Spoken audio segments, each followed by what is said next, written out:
Bonjour.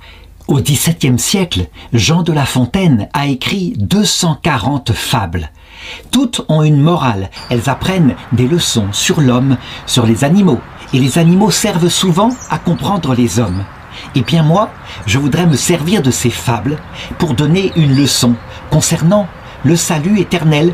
Et je suis chrétien, et je voudrais montrer comment chaque histoire nous apprenne quelque chose pour la façon d'aller au ciel.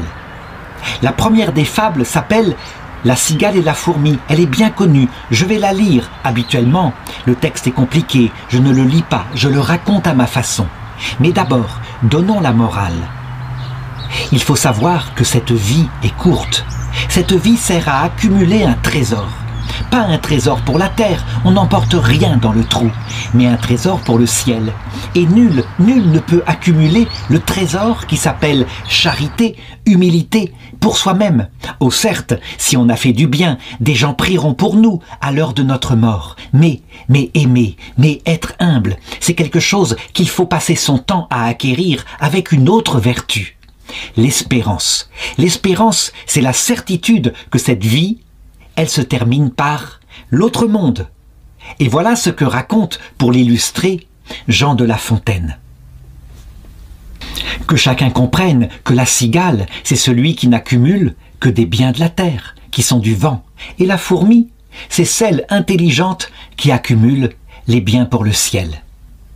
La cigale, ayant chanté tout l'été, se trouva fort dépourvue quand la bise fut venue.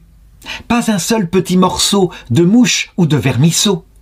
Elle alla crier famine chez la fourmi, sa voisine, la priant de lui prêter quelques grains pour subsister jusqu'à la saison nouvelle.